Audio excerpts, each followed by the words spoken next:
Baik ya. Pernikahan terindah. Pernikahan terindah maksudnya bila tiap kahwin rasa seronok. Kalau bahasa mudahnya, syoknya berkahwin. Yang pertama, berkongsi rasa dalam setiap keadaan. Kita bila kita berkahwin, kita nak kongsi rasa bukan masa kita seronok je. Masa seronok cari isteri, masa seronok cari suami, masa susah duduk seorang-seorang. Tak boleh. Bila berkahwin, kita ada partner. Kita dah ada orang kata rakan kongsi. Kita dah ada teman pendengar yang setia. Jadi ketika itu kita dengarlah apa masalah. Suami yang baik atau isteri yang baik adalah seorang pendengar setia yang baik. Pendengar ni dia bukan bidas ataupun pantun. Dengar dulu habis tu. Kalau dia minta pandangan, bagi. Kalau dia tak minta pandangan, tak payah bagi. Dia ada cool. Itu cara dia. Jangan, itulah saya dah tahu awak memang garang sangat. Awak macam singa. Saya tengok awak dengan singa sama. Tak, singa dan tak awak sama. Jadi bila dia macam ni, memang saya tak terkejut lah kalau kawan awak semua tak puas hati dengan awak. Itu kan cara dia. Biar dengar. Pendengar setia ni, dia dengar. Itu cara yang baik, dengar. Lepas tu kalau dia rasa sedih nak letak bahu ni, ada bahu ni. Bahu abang ni sedia untuk sayang. Marilah kat sini tak apa saya. Abang dah lama dah tunggu. Bila lah saya nak letak kepada saya. Contoh. Dia sedih lagi, tepuk sikit.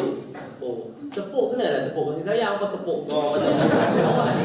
Jadi masalah, orang lelaki dia tak reti nak guna kelembutan. Macam mana lepas tu bila isteri dah letak pada sini dia pun kerah gitu. Lepas tu mak kata kenapa tu? Tahan apa kerah je, tak ada apa-apa sahaja je buat senaman benda. Tak ada langsung rasa tak romantik tu, tak ada. Sebab orang lelaki sifat dia romantik ni benda yang geli. Geli lah. Kalau tak percaya, kalau orang buat majlis kahwin, orang buat majlis walimah tu urus, nak makan bersuap tu sebab kamera je. Kamera, abang suap bang. Aduh, suap pula. Lepas tu pula tinggal 5-6 biji kamera. Habis belum? Sampai bila nak makan dia pegang ini tak tahu semua ni.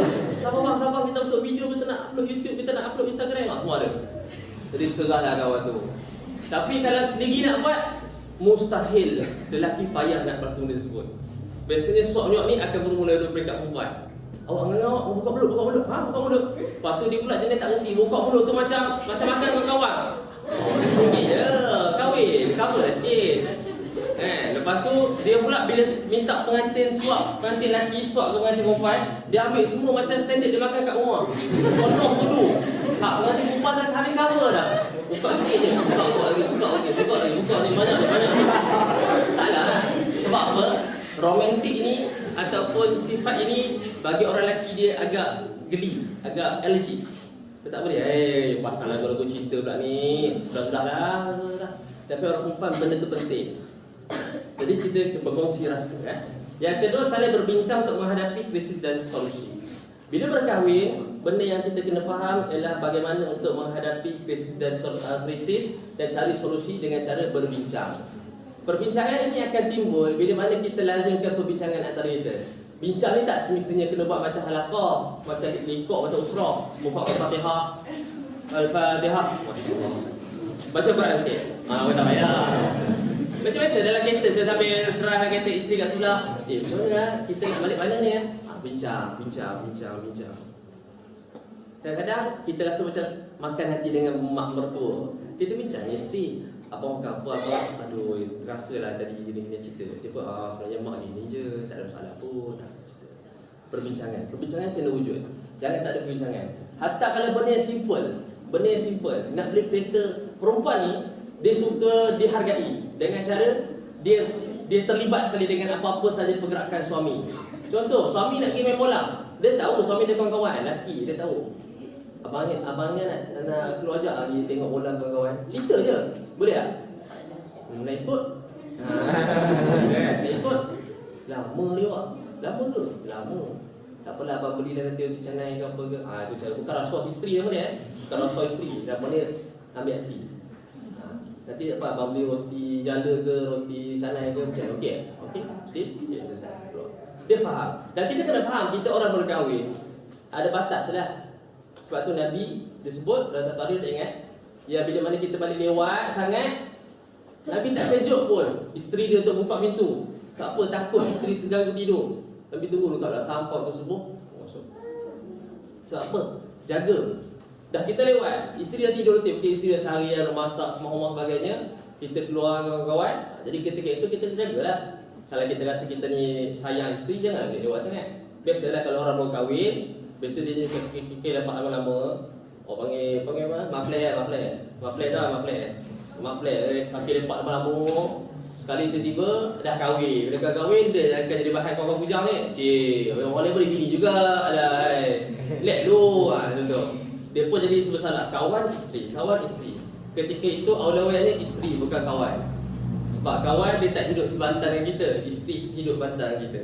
Jadi kita kena utamakan isteri. Dia ada keadaan isteri mak, kita kena jaga mak daripada isteri. Isteri kawan, kita kena pakai isteri pada kawan. Dia punya hierarchy dia. Itu kena faham. Jadi ketika itu bila mana kita dah jatuh, kita kena ceritalah kongsi. Nak beli kereta? Abang cadang nak beli kereta. Jangan tiba-tiba surprise. Alah kecil dia abang, kereta kancil je. Mula-mula nak surprise. Jadi terus jadi pergaduhan. Sebab apa? Tidak ada perbincangan. Kau bincang sikit. Abang cadang begini-gini. Cerita. Perempuan dia suka benda sebut. Dia suka orang appreciate dia dengan bagi tahu sikit. Jangan tak terasa tiba-tiba awak malam ni awak pakai cantik-cantik, paling comel, kita keluar. Gimana? Rahsia. Tentu gimana semalam je.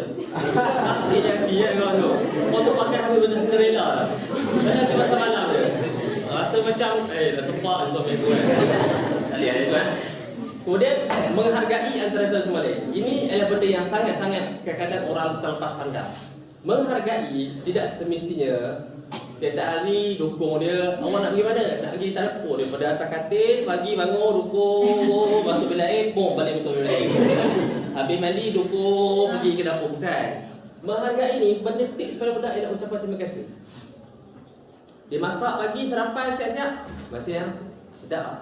Masih ya? Masih ya? Itu ucapan terima kasih itu adalah satu tips ataupun satu teknik menghargai isteri yang sangat baik. Sangat baik. Orang isteri pun kita pun rasa Allah seronoknya. Seronoklah suami ucap terima kasih. Terima kasih je, benda simple. Dan menghargai juga kalau bagi orang lelaki kelemahan ni adalah tarikh. Orang perempuan tarikh ni itu dia punya kelebihan dia. Bukan kelemahan.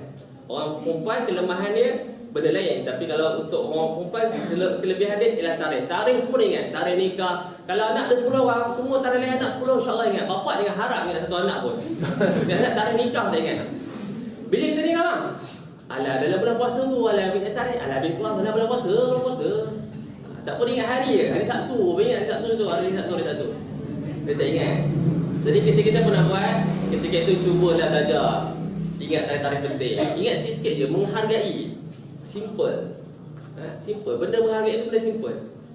Kadang-kadang tak perlulah macam kita biasa sambut birthday, sambut ulang tahun perkahwinan. Ini benda biasa, klise. Kita cuba buat satu perkara. Dulu masa zaman anak bujang tu ada seorang Tuan Zawiji di Tehran. Dia ni tak ada anak. Kahwin dekat 5 tahun tak ada anak. Tak ada anak langsung. Kahwin 5 tahun tak ada anak. Jadi satu tekanan besar bagi dia bila tak ada anak. Biasa kan? Bila kahwin tak ada anak, kalau duduk kat Mesir ni boleh kata okey lah. Balik Malaysia, kahwin tak ada anak ni memang sakit hati lah kan? Orang tanya, bila ada anak? Kau buat apa? Tak ada anak lagi 5 tahun, kau buat apa? Tanya, buat apa? Buat apa dah dia kan? Contoh. Jadi benda tu memang sakit hati. Jadi ustaz ni apa dia buat? Dia nak menghiburkan hati isteri dia ni. Setiap kali hari Jumaat, dia akan buat macam makan besar sedikit.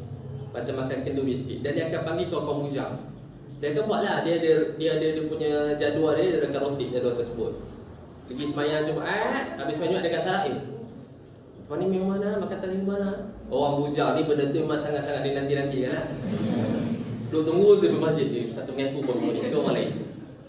Jadi dia buat macam tu. Apa dia punya dia? Setiap kali bila orang datang rumah, dia akan panggil dari 5-6 orang lah bagi datang makan rumah dia. Dia pun dia nak bagi isteri tu rasa dihargai. Jadi kita pula orang bujang kan. Bila orang kahwin masak, bukan kahwin satu lauk, bukan kat satu lauk lah kalau masak orang kahwin. Perempuan 3 lauk, 4 lauk. Jadi makan masak sedap. Sedapnya Allah, untungnya kita dapat izah dia pandai masak. Untungnya orang bujang bila sebut macam tu, dia pula orang yang berkahwin, dia rasa macam, uish tak ada anak pun aku seronok dah. Sebab apa? Suami aku pun dapat aku ni pandai masak. Dia buat macam tu 6 bulan. Tiap-tiap Jumaat tak pernah miss. Dia akan buat makan besar selama 6 bulan. Tak boleh Allah Ta'ala lepas pada tu Allah bagi dia zuriat selepas 5 tahun. Tak ada anak. Anda tanya kat dia, Ustaz memang buat tiap minggu ke? Anda buat tiap minggu kenapa? Bukan apa, Zaujana dia sebut. Kita ni tak ada anak bang. Sunyi rumah ni. Sunyi sangat, tak ada anak. Jadi, dia kata anak nak beli kucing, anak allergic kucing. Anak pantang buat kucing. Tak boleh. Ada nak ambil anak angkat, semacam payah sikit. Payahlah. Nak bela anak orang tak sama macam bela anak sendiri. Macam-macam lah alasan dia bagi. Kita harus fikir apa kata anak try amalkan sunnah ni bagi orang makan. Mana tahu berkat orang kita bagi orang makan ni, Allah mudah urusan. 6 bulan dapat zuriat. Jadi kita tengok, bagus ya. Cara dia menghargai isteri tu dengan cara begitu. Jadi isteri pun tak rasalah kelemahan pada diri dia. Bila sekali orang muda datang makan, sedaplah dia. Lepas tu pula dia punya menu tu tiap-tiap minggu akan berbeza-beza. Saat Pantai Timur, saat Timur Barat, Utara Selatan adalah macam dengan hotel lah, pusing lah semua. Jadi tapi makanan dia memang mantap lah. Memang super. Memang sedap. Jadi kita pun rasa, seronok lah. Air 2-3 warna. Mana ada air orang bujang tu kan? Air orang bujang satu warna. Putih kan? Putih. Itu pun nasib kalau boleh lanjak. Kalau tak boleh lanjak, ambil sendiri kat dapur.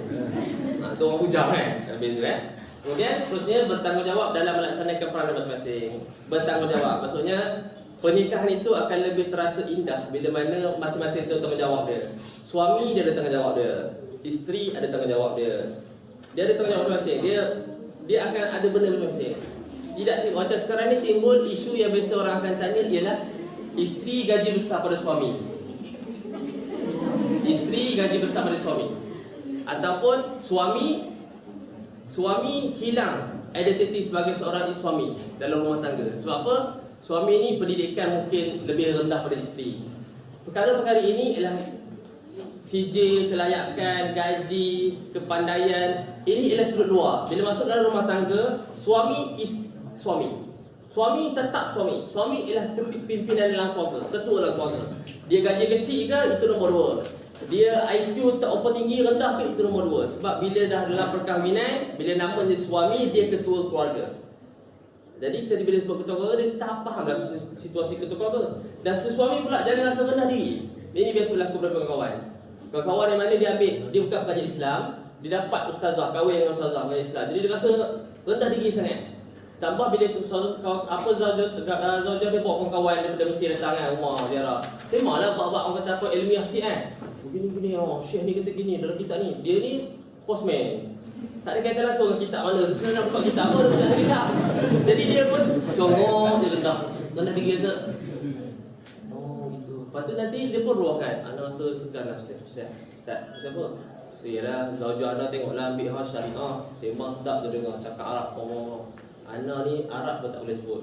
Boleh sebut pun Yasin, Toha, Al-Fatihah. Itu je Ustaz. Macam mana Ustaz?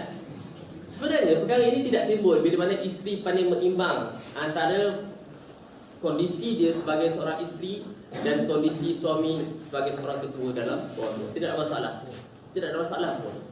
Yang penting kita tahu gunakan posisi dia dalam keluarga. Sebab tu isteri dengan suami kena tahu laksanakan tanggungjawab dan peranan masing-masing. Jangan isteri kata sebab saya ada gaji besar jadi kita tukar abang jadi timbalan, saya jadi ketua.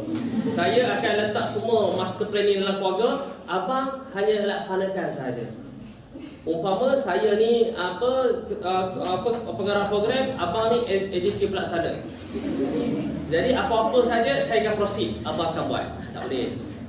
Tak kira lah suami tu rendah macam mana ke sudut gaji, tapi dalam keluarga, dalam rumah tangga dia tetap suami, dia tetap ketua. Itu